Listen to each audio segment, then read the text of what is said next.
Good morning. मैं doctor Pradeep Suryavanshi Sahyadri hospital Pune से बात कर रहा हूँ। मैं न्यूबॉर्न और चिल्ड्रन स्पेशलिस्ट ये हॉस्पिटल का डिपार्टमेंट का प्रमुख बात कर रहा हूँ। अभी हम आज ये बात करेंगे कि जब बच्चा ब्रेस्ट फीडिंग नहीं कर पाए तो क्या करना चाहिए, इसके बारे में हम लोग डिस्कस करते हैं। तो पहले इम्पोर्टेंट बात हम ये करना चाहते हैं कि हमें क्या क्या प्रिकॉशंस लेने चाहिए। तो पहली इम्पॉर्टेंट चीज़ ये होती है ब्रेस्ट फीडिंग के लिए, हम बच्चा बॉर्न होने के बाद से प्रिकॉशन नहीं है, ये प्रिकॉशन हमें जन्म से पहले शुरू करना है। यानी कि आजकल एंटीनेटल क्लासेस होते हैं, वो एंटीनेटल क्लासेस हमें अटेंड करना बहुत इम्पॉर्टेंट है। जब ये एंटीनेटल क्लासेस 6, 7, 8 मंथ्स में आते हैं तो वो क्लासेस में हम लैक्टेशन के बारे में आपको अपग्रेड करते हैं, उसके बारे में हम लोग सलाह देते हैं। उस टाइम लैक्टेशन कंसल्टेंट से भी हम लोग आपकी मुलाकात करवाते हैं। लैक्टेशन होने के यानी कि जो हमें जो इम्पोर्टेंट हार्मोन लगते हैं, यानी कि माँ का दूध आने के लिए जो हार्मोन लगते हैं उसके लिए प्रिपरेशन यानी कि गुड न्यूट्रिशन, मदर को बहुत इम्पोर्टेंट जो फैक्टर है वो उसका इम्पोर्टेंट यानी कि डाइट है। तो मैं पहले सलाह दूंगा कि हम लोग पहले से ही ब्रेस्ट फीडिंग के लिए रेडी रहना चाहिए। जब भी बच्चा बॉर्न होता है, बच्चा नॉर्मल डिलीवरी से बॉर्न हुआ या बच्चा सिजेरियन डिलीवरी से बॉर्न हुआ, तो पहले 30 मिनट में ही फीडिंग चालू करना है। ये सबसे इम्पोर्टेंट चीज़ मैं आज आपको रिक्वेस्ट करता हूँ।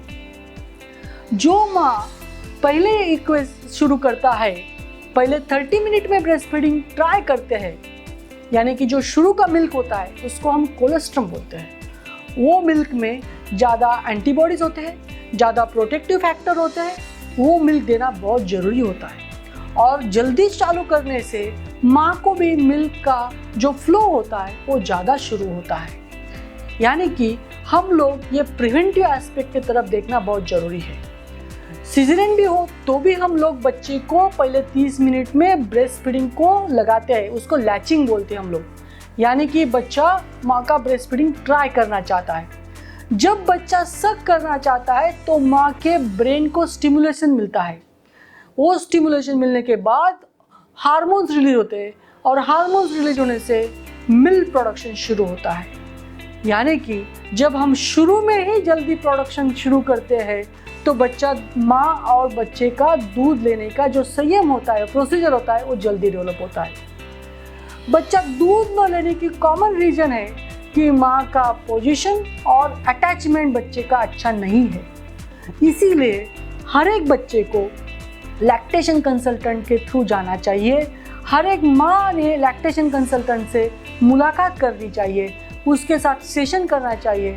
और जो हम लोग अटैचमेंट बोलते हैं कि जो बच्चे का पूरा माउथ ओपन रहना चाहिए और ब्रेस्ट फीडिंग के लिए पूरा एरियोला बीच में जाना चाहिए, ये बहुत इंपॉर्टेंट चीज़ है।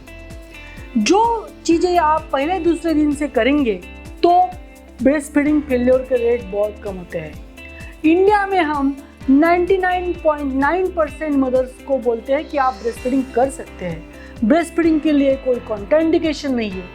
जो साइकोलॉजिकल बैरियर है वो बैरियर की वजह से ही मिल्क कम होता है, वो हमें अवॉइड करना है।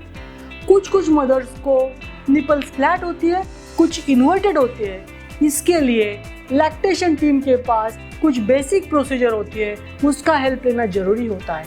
यानी कि मैं पहले बोलूँगा कि ब्रेस्ट फीडिंग पहले 30 मिनट में चालू करने का, ब्रेस्ट फीडिंग फ्रिक्वेंट करने का, जब बच्चा रोता है तो इमीडिएट ब्रेस्ट फीडिंग करने का, बच्चे का अटैचमेंट सही तरह से करने का, ये लैक्टेशन टीम से आपने सीखना चाहिए। और जो मदर को फ्लैट निपल होता है या इन्वर्टेड निपल होता है तो सिरिंज टेक्निक से उसको हेल्प मिलता है और माँ का दूध एक्सप्रेस करके बच्चे को देना चाहिए।